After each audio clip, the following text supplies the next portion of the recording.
Welcome to Nobody Told Me.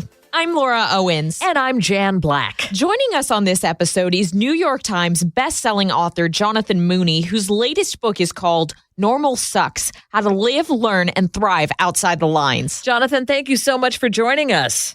Yeah, thanks for having me. Really appreciate it. Your path to being a best-selling author wasn't an easy one. In fact, your path to becoming a writer and even a reader was tough. Tell us about the struggles you faced and what Normal Sucks is all about. Yeah, you're right about that. Certainly wasn't what my high school guidance counselor thought I would be doing. You know, I struggled with school. I was the kid who spent most of the day chilling out in the hallway with the janitor. Grew up on a first-name basis with Shirley, the receptionist in the principal's office. Struggled with reading. Spent a lot of time hiding in the bathroom to escape reading out loud with tears streaming down my face. I didn't learn to read until I was 12. And so I had all sorts of low expectations. You know, I was told I'd flip burgers for a living. I was told I'd be a high school dropout. I was told I'd be incarcerated. And I beat those odds, you know. Opposed to flipping burgers, I ended up writing books. And opposed to being a high school dropout, I became a college graduate. And opposed to an inmate, I became an advocate and somebody who's dedicated his entire life to building a more inclusive world for folks who learn and live differently. And that's really what the new book is all about. I know it's a subtle title, Normal Sucks. You know, you kind of just get right to the point. It's about this idea that looms over all of us, that there's a normal brain or body that we should have. It's about where that idea comes from and how it's been used to give the message to folks who don't fit the myth of normal that something's wrong with them.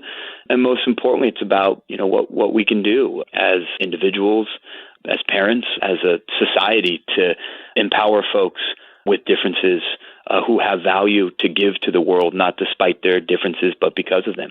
You have overcome so many things and overcame so much as a child. And one of those things in your story that really just got to me was how you overcame being suicidal at the age of 12. Can you talk about how you got to that point and how you got through it? Yeah, I got to that point because if you get the message that you're stupid, crazy, lazy, if you find yourself, on the outside in that hallway, looking in the bathroom, trying not to be seen, if you find yourself in the stupid reading group, you believe that you're defective and worthless. You give up hope for your future. That's how I found myself at 12, struggling with a number of mental health challenges, anxiety, depression. And that's how I found myself with a plan for suicide when I was 12.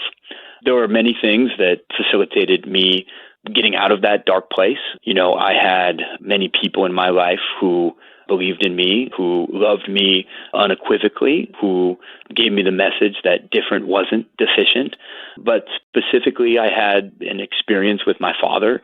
My father was somebody who struggled with his own differences, struggled with his own sense of shame around those differences, somebody who was shamed for those differences, and somebody I thought was ashamed of me because of my differences. We had a tough go in our relationship. He came through when I needed him most. I was 12. I had this plan for suicide. Me and my father were out together, and he turned to me and said, "Hey, I love you regardless of how you do in school, and I love you just for who you are." And that saved my life, and everyone deserves that. You struggled with dyslexia and ADHD, and I'm wondering if you could describe for us what it feels like to have those things as a child. Yeah, on the ADHD side, that stands for Attention Deficit Hyperactivity Disorder.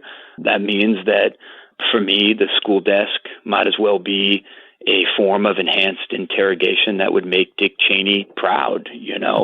My experience at the school desk is one of pure torture. 5 seconds in the class, the foot starts to bounce. 10 seconds in the class, both feet start to bounce. 15 seconds in the class, I bust out the drums. 15 minutes in the class, I'm the kid trying to take his leg and put it behind his neck, and I'm constantly shamed for that experience and that behavior. We confuse or conflate being the good kid with being the compliant kid, and we moralize young people who are non-compliant, who don't raise their hand, don't sit still well, and we call them a problem. I mean, I had a teacher in second grade named Mrs. C. Many, many gifted, brilliant teachers who I celebrate every day. Mrs. C is not one of those. She would stop class. She would point at me and she'd say, "Hey, Jonathan, what's your problem?" So my experience of being ADD was being made to feel that I was a problem, being made to feel that I was a bad kid, that I was morally defective in some way. And then there's analogy there also with the experience of being dyslexic.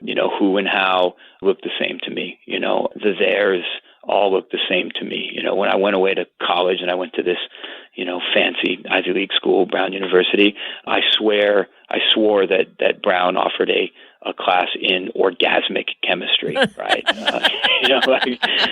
A lot of people might sign up for that. Yeah, imagine my disappointment on the first day of that class, So, I struggle with reading, I struggled with writing, but really what was disabling was being made to feel stupid because I didn't have the reading brain, because we confuse being smart with reading, and the smart kid reads fast and the smarter kid reads early, and then you find yourself in the stupid reading group if you don't have that brain. So it really wasn't the ADD or the dyslexia that disabled me. It was the way those differences were treated, and it was ultimately the sort of debased and negative self-concept that I got about myself as a human being as a result of that treatment.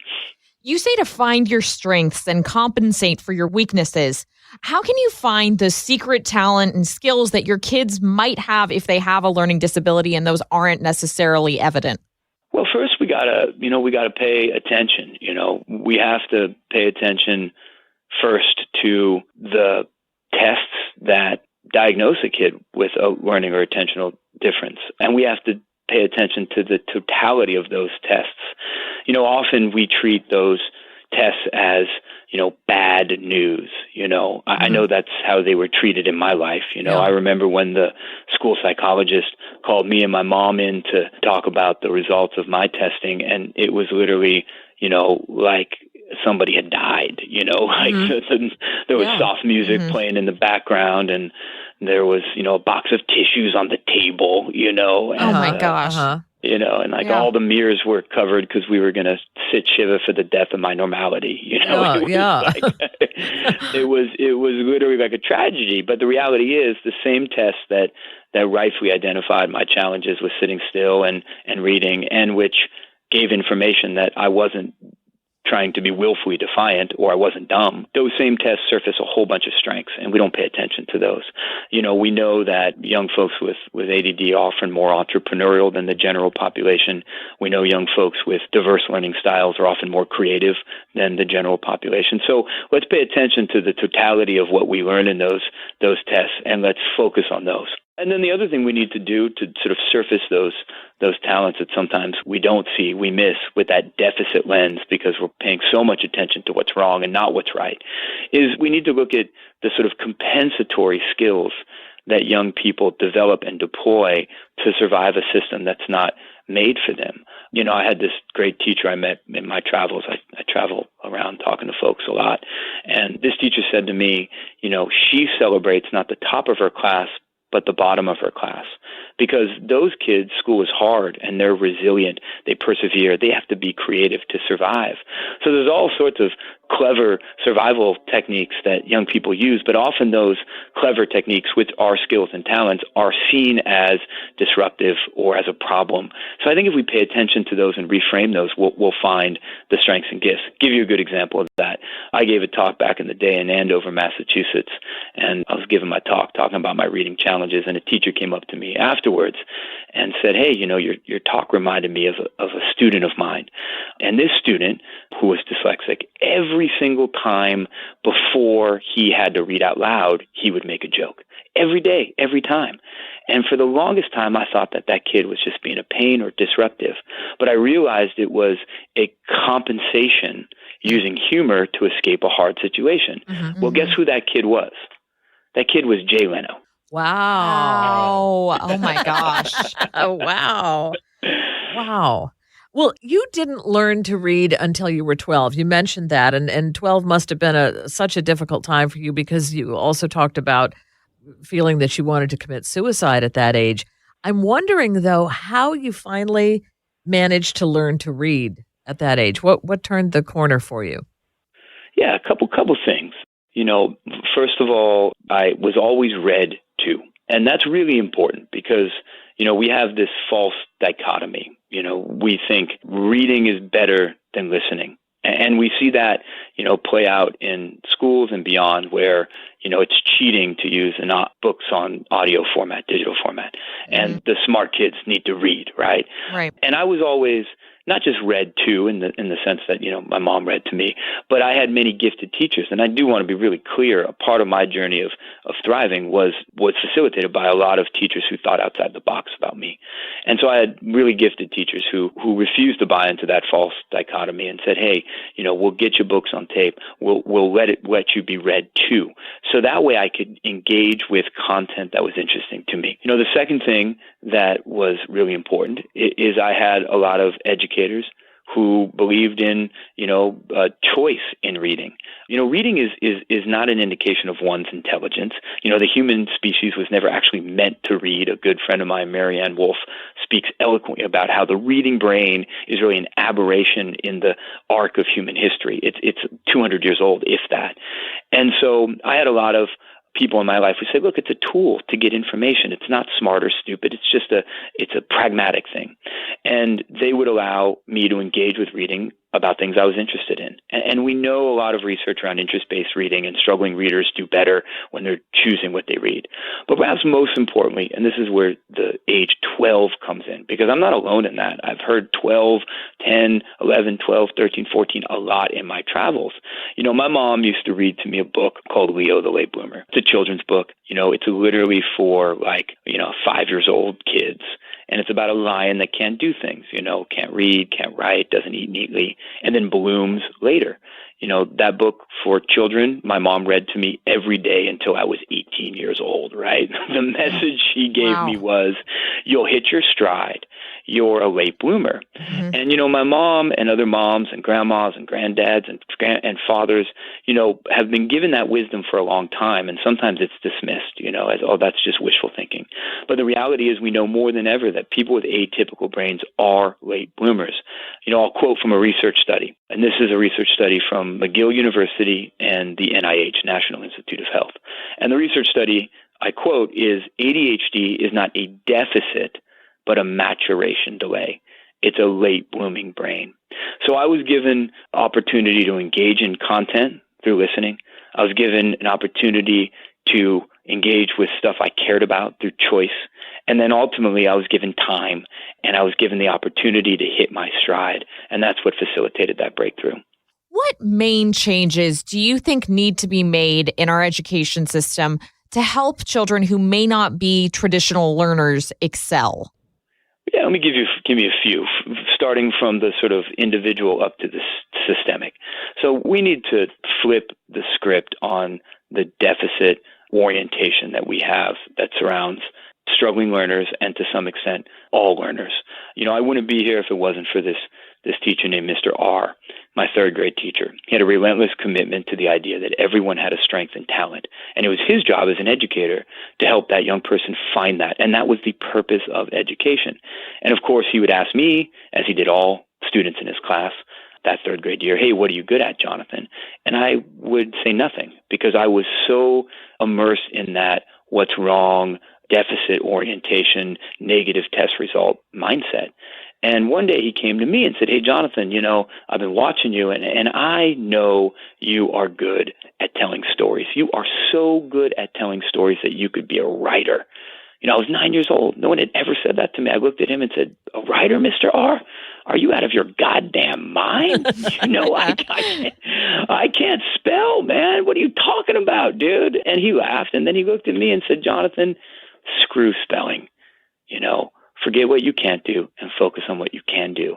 And we have this deficit-oriented system that sees education as filling up the empty vessel of making sure everyone is good at everything, when the reality is successful human beings don't get good at everything, they get good at something.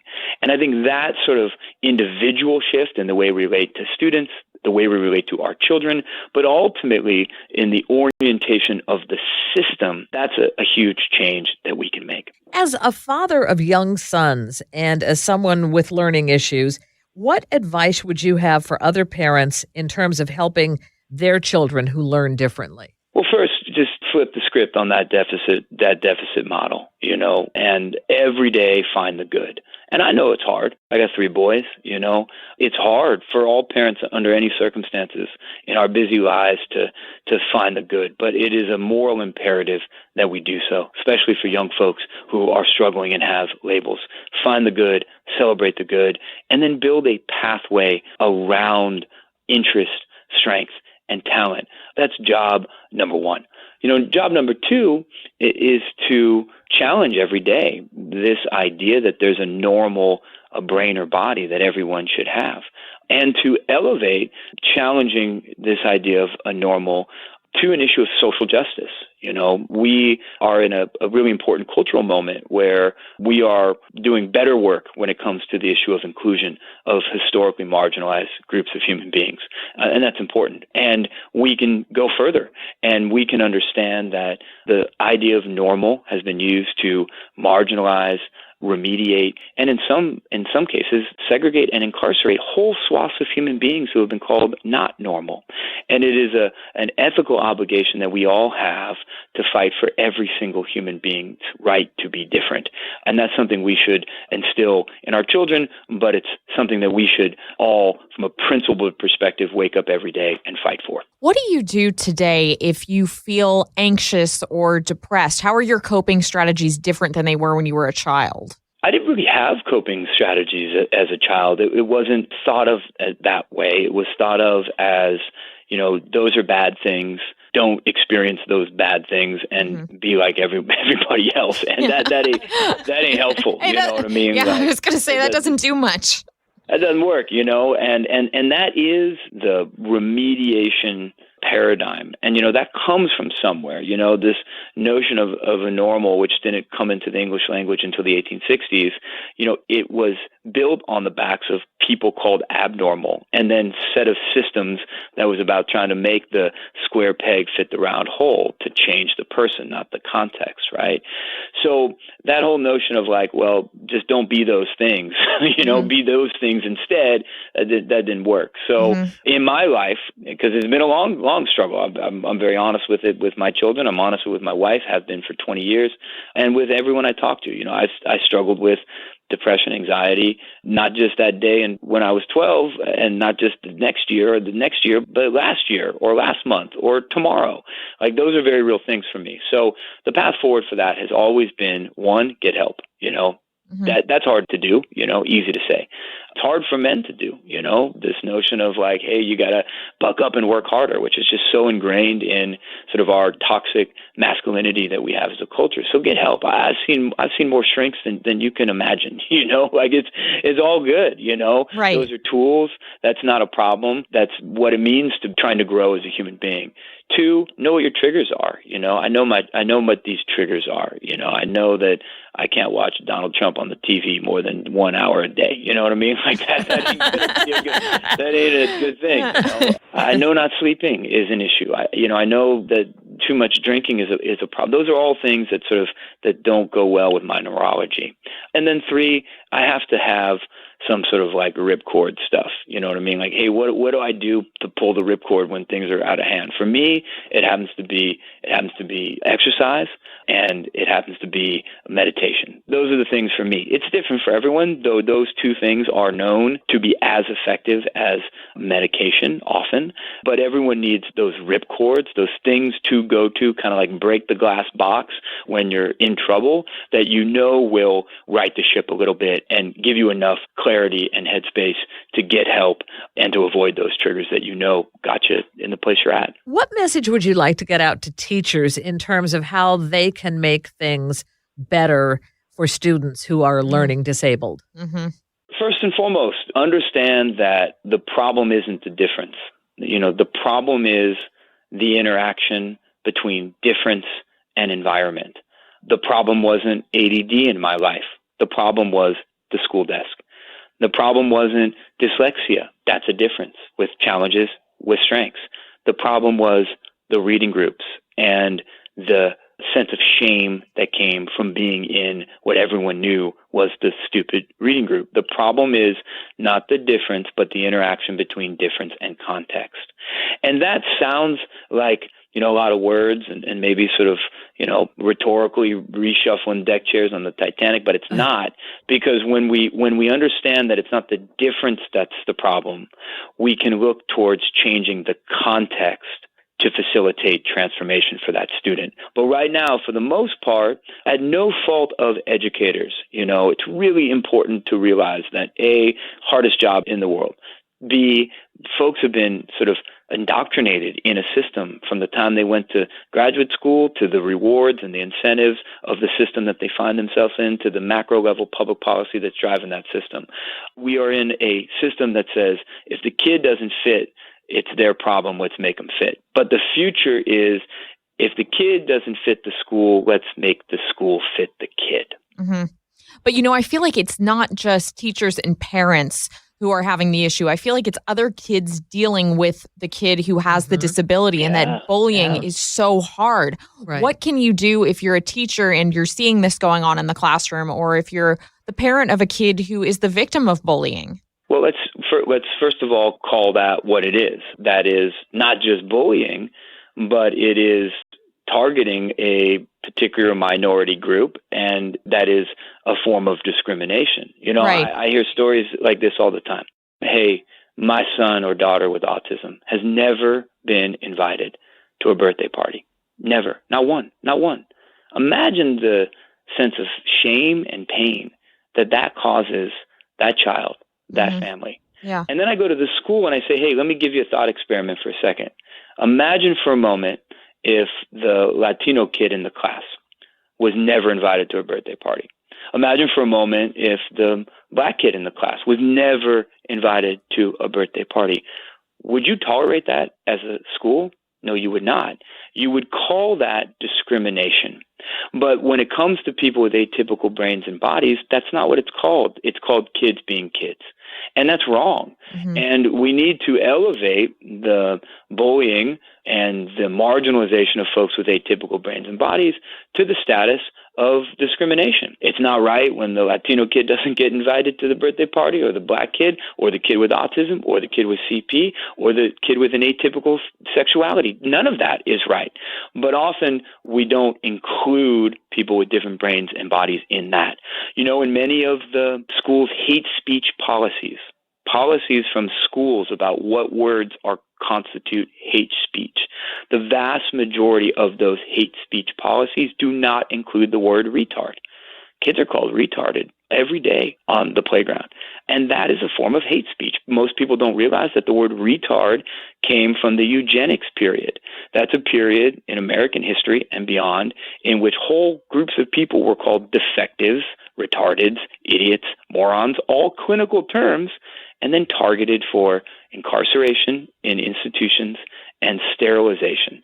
So we need to understand the history of those words. We need to elevate those words to be hate speech, because that's what they are. So I think that's a place for us to start, to understand that disability is a form of diversity. And as we think about building a more diverse and equitable and inclusive world, we need to include those folks who have historically been left out. Are you encouraged by what you see happening in society? I'm absolutely encouraged by what's happening. I'm encouraged for two reasons, being optimistic. I'm optimistic for two reasons. One, I have never been more inspired by the teachers on the front lines of schools in America in my entire professional life. My first book came out when I was 22 years old. I just graduated from college, a book called Learning Outside the Lines, which will celebrate its 20th anniversary with a new edition next year. And so I've been to all 50 states, 6 countries, most of the 50 states multiple times. And for the first 15 years of that, it was tough go. It was, teachers stuck in a no child left behind system, and they were demoralized. Kids were demoralized. Families were demoralized. But that's changing. The group of teachers right now are immersed in inclusion, equity, immersed in diversity, include learning diversity and physical diversity in that diversity framework, and they're ready to kick some ass on behalf of not just some kids, but all kids. So I'm super inspired by that. And then I'm inspired by the moment that we are having, that if we can hold on to, will be transformational. And if we can expand the circle of who we fight to be included, who do we fight for equity for, it needs to be a conversation that centers and is inclusive of people with atypical brains and bodies as well. And if we can hold that whole, that big whole, we can build a world that doesn't just work for some, but works for all. And Jonathan, as you know, our show is called Nobody Told Me. And at the end of each program, we ask our guests, what is your Nobody Told Me lesson? So in your case, what is it that you wish somebody had told you about learning disabilities, being normal, or just life in general, wherever you want to take it, that you wish that they had because it would have made your life a lot easier? Nobody told me different isn't deficient. Nobody told me that 50% of small businesses are run by people with learning differences. Nobody told me that EMTs with ADHD are better at their job than so-called normal EMTs, which makes sense because if your house is on fire, you want that dude to have ADD, right? Nobody told me that 85% of people at art colleges, creative professionals, have some sort of neurodiversity. Nobody told me different isn't deficient. And with the exception of my mom, nobody told me normal sucks. Reject being normal. Thrive outside the lines. Jonathan, how can people connect with you online and on the internet? Yeah, come find me, jonathanmooney.com. Come say hello to me on Facebook and Instagram and all that good stuff. And don't just come say hello to me, but also join this movement of people who are rejecting normal, sharing their different. Because when we fake normal, we give it power. When we reject it and share our different, we take it down and build a more inclusive world. So folks can join that movement at #NormalSucks, Thrive Different. And I look forward to hearing from people. Jonathan, we thank you so much for joining us. This has really been enlightening. You are amazing and inspiring, and I really just think you have such a great message to spread, and I hope our audience will appreciate that. I'm sure they will. Yeah. Yeah, it was really my honor. Thanks for making time to talk about what's normal, what's not, and let's all celebrate the different. Yeah, totally agree. Our thanks to author Jonathan Mooney. Again, his latest book is called Normal Sucks: How to Live, Learn, and Thrive Outside the Lines. His website is jonathanmooney.com. I'm Jan Black. And I'm Laura Owens. You're listening to Nobody Told Me. Thank you so much for joining us.